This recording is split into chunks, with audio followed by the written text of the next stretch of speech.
Crowder is a very effective starting point for any young man like him to become an absolute racist monster, also like him. Because he's pretty much still that young, impressionable, angry man he appeals to.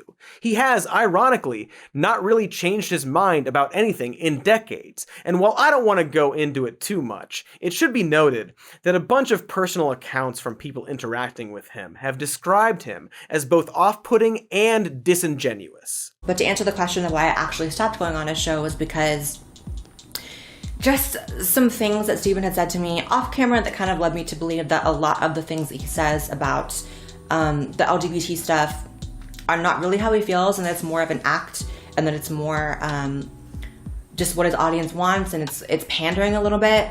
And so I kind of felt like my position on his show made less and less sense because I don't act, and when I go on, it is for actual commentary. Look, grains of salt here because this is so anecdotal, but it speaks to experiences that others have described about the whole right-wing sphere.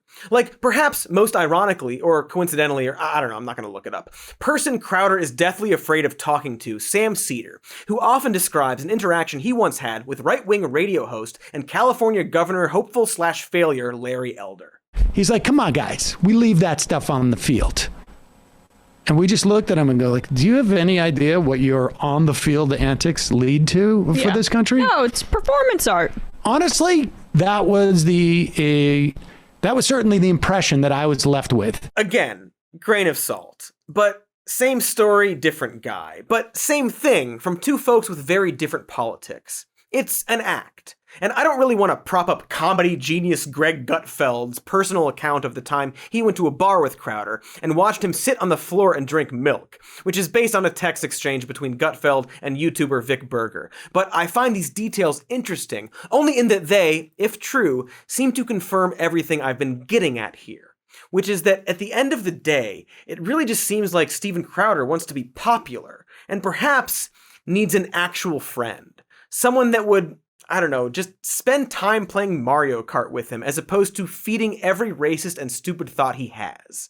Most of his political views seem to come from personal experiences, his interactions with the world that perhaps might not be the usual interactions most people have. Like, he seems to get mugged a lot. I know we mentioned that, but I don't think we've fully, really paused to appreciate how often Steven Crowder apparently gets mugged.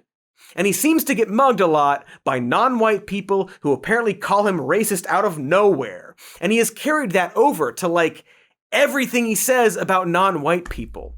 A very good example is when he talked about teachers going on strike for better pay. And while most of the episode is him mocking the phrase, teachers are the most important job because doctors exist, and like, yeah, good point, Steven, he mocks them for having to buy supplies and reads an article about teachers' complaints set to sad music, and it's all the level of dumb you'd expect.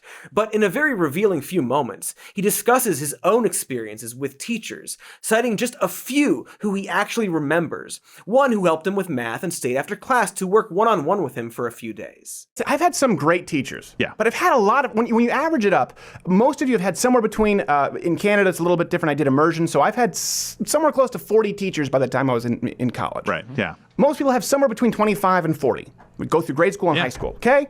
I can name you 4 that had a positive impact on my life. Put it this way, I'm not condemning all teachers. What do I think? Let me simplify it. I think Miss Naidu deserves a 6-figure executive salary, and the other teachers deserve intern base pay. There you go, in a nutshell. And bizarrely, he concludes that only those specific teachers he liked are the ones that should be paid more. The other teachers, who he didn't like, are the bad teachers, and they should be paid less, because of his personal experiences with those teachers. Ignoring the fact that there's a good chance the bad teachers helped other students who weren't specifically him, and that his story is actually an example of why we need more and better paid teachers so they can spend more one-on-one time with students instead of having dozens and dozens and dozens of students each semester. But it's just a really clear example of Steven using some sort of personal anecdote and extrapolating it to his entire ideology and worldview. Most teachers didn't help him, so he kind of like hates teachers, I guess. He was allegedly mugged by non-white people, so he does racist caricatures of them and then calls the cops on a guy for embarrassing him. He was bullied by who he viewed as the left, and so he thinks bullying trans people is like getting back at them or something. It's just sad. Like, I certainly don't want to invite pity for someone who has done as much harm as Steven Crowder has, but he really just seems like a sad, scared person. And he's taken all of his personal anxieties and prejudices and turned them into an inconsistent and hateful ideology. And so he cosplays as a more confident, objective, manly man and uses that as an outlet for his early struggles with acting and comedy. This entire persona built on insecurity and a sheltered, skewed upbringing. He's actually weirdly a lot like Darth Vader, not the part where he actually looks cool and is a badass and knows choke magic, but rather the origin of Anakin Skywalker turning to evil because of a series of stupid assumptions and misunderstandings. And I don't know, Steven, if you're watching this, maybe I can be your friend. You stop this thing you do, and I'll play Mario Kart with you, and maybe you can talk to me about your personal life and acting aspirations, and I'll listen, but still probably won't laugh at your jokes. And then, perhaps together, we can find you a few gigs, or maybe get you in a room with someone with dark skin and teach you not to be scared of them. Baby steps, you know? Speaking of which, congratulations on having twins. I sure hope when they grow up, they won't have to watch their father's racist, sexist, homophobic YouTube videos and end up not wanting to be friends with their own dad. You know, like a certain pair of other twins. Now that might sound a bit manipulative, but has it occurred to Steven that perhaps one of his kids might end up trans or gay, or simply more accepting of LGBTQ people? You know, since that's a thing now with the young folk. Or is Steven going to keep them sheltered, isolated, and start an entirely new cycle of what was done to him?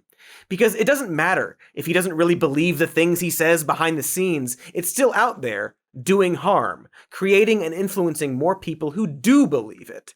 If he actually cared about these communities, he wouldn't be putting out this harmful nonsense. It's just something he tells himself to make himself feel better about being a scared bully.